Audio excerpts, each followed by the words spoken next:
Sunrise spectrum, Bangla radio, TV, পিসুম এবং LB24 এর বিশেষ সহযোগিতায় আয়োজিত হয় শীতবস্ত্র বিতরণ বাংলাদেশে। গত 26শে ডিসেম্বর ছিল মূল অনুষ্ঠান। শীতবস্ত্র বিতরণ কর্মসূচিতে অংশগ্রহণ করেন ঢাকা থেকে বিশেষ অতিথিরা। এটি বিশেষ সহযোগিতায় ছিলেন সাইদুর রহমান রেনু জেপি, এছাড়া সাবেক প্রেসিডেন্ট, তিনি British Bangladesh chamber of commerce. এছাড়া আরও ছিলেন যারা, তাদের মধ্যে অন্যতম হারুন মিয়া, CIP ডিরেক্টর, শাহজালাল ইসলামী ব্যাংক এবং সানরাইজ রেডিও টিভি প্যাট্রন যারা ছিলেন, তাদের মধ্যে অন্যতম হচ্ছেন মোহাম্মদ আব্দুল মুহিত চৌধুরী, আফসর হোসেন এনাম, শাহজাহান আলী সহ আরও অনেক প্যাট্রনরা এতে বিশেষ সহযোগিতার হাত বাড়ান।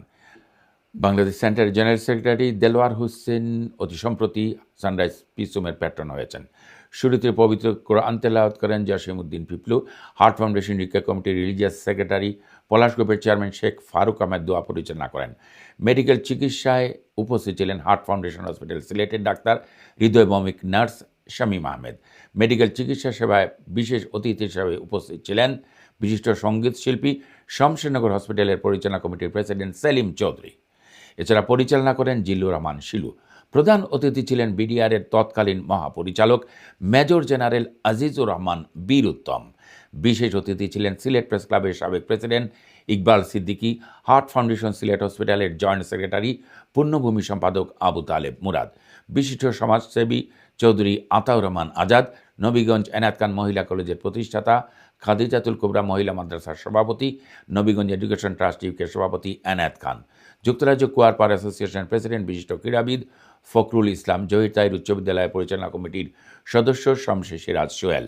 অতিথি হিসাবে আরও ছিলেন মতিন মিয়া, ইসমাইল মিয়া, রোহন মিয়া, মাহবুব মিয়া সহ কেফায়েত খান, আব্দুল হামিদ প্রমুখ।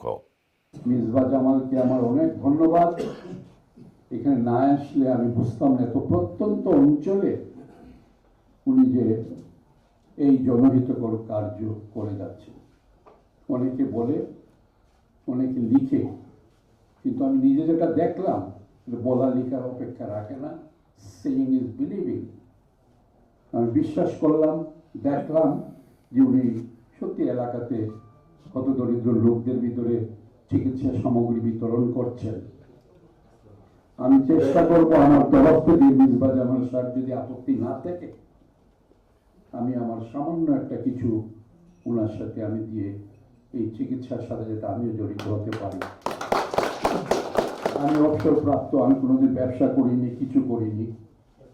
আমি আমার ঠিক পেনশনের অর্থ থেকে আমি চেষ্টা করব কিছু ঔষধ দিয়ে ওনার সাথে আমি একটি জড়িত হতে পারি। আমার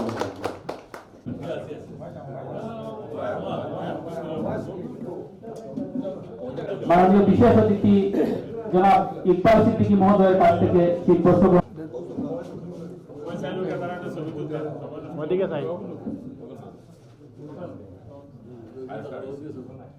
আমাদের বাড়িতে আছে লিস্ট অনুযায়ী আমার ভাই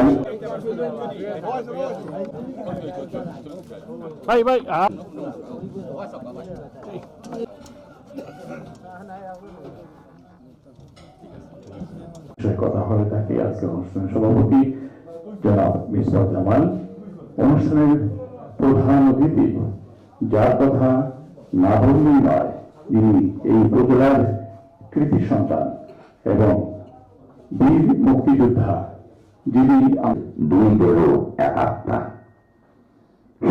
মিডিয়ার সবাই তো বলেই দুই দেহ এক আত্মা।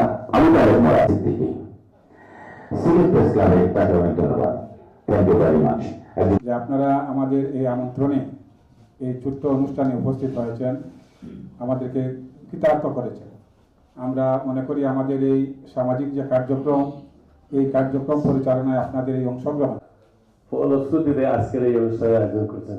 আমি উনার এবং উপস্থিত সকলের সুস্বাস্থ্য দীর্ঘায়ু কামনা করছি। হার্ট ফাউন্ডেশনের একজন আবু তালেব মুরাদ, আমি তাদেরকে অনেক ধন্যবাদ জানাই। তারা যে অতি কষ্টের মাধ্যমে এই হার্ট ফাউন্ডেশনের সম্পূর্ণ কিছু চালিয়ে যাইতেছেন, তার জন্য আমি ওনাদেরকে ধন্যবাদ জানাই। আমি কথা বলছি এম আব্দুল মালিক বীর প্রতীকের সাথে। বীর মুক্তিযোদ্ধা আব্দুল মালিক। আপনি যে আজকে sunrise spectrum Bangla radio piece রুমের যে কার্যক্রমে আপনারা মাদ্রাসাতে আমরা গরিব শিক্ষার্থীদের, সুবিধাবঞ্চিত শিক্ষার্থীদের জন্য 30টি শীতবস্ত্র বিতরণের কম্বল বিতরণ করলাম, এই সানরাইজ রেডিও এবং পিস রুমের প্রতি আপনার অনুভূতি প্লিজ। আমি সানরাইজ রেডিওর প্রতি খুবই কৃতজ্ঞ।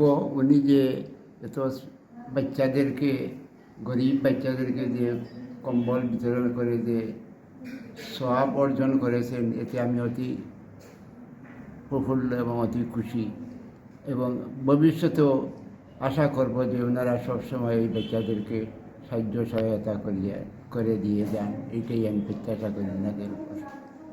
শেষ পর্যায়ে এই যে বাংলাদেশের বিজয়ের 54 বছর পেরিয়ে 55তম দিবস পার করলাম গত 16 ডিসেম্বর।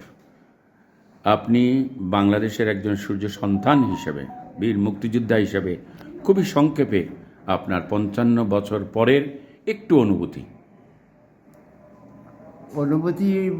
এইটাই ভালো যে আমি যুদ্ধ করে যে দেশ অর্জন করেছিলাম, এবং আমি যে এই যুদ্ধে অর্জন করে যে সাফল্য অর্জন করেছি, এইটাই আমি সব অনুভব করি। আর আমি সবসময় সবাইকেই বলি যে এই দেশ আমাদের, এই দেশের জন্য যত্ন নেন। এই দেশ ভালো থাকলে আমরাও ভালো, আর আমরা সবসময় এই দেশকে মাতৃভূমি বলি। তাই মায়ের মতো আমরা দেশকে সকল ভেদাভেদ ভুলে গিয়ে আমরা সবসময় দেশকে ভালোবাসবো, এটাই আমার সবার প্রতি প্রত্যাশা। ধন্যবাদ।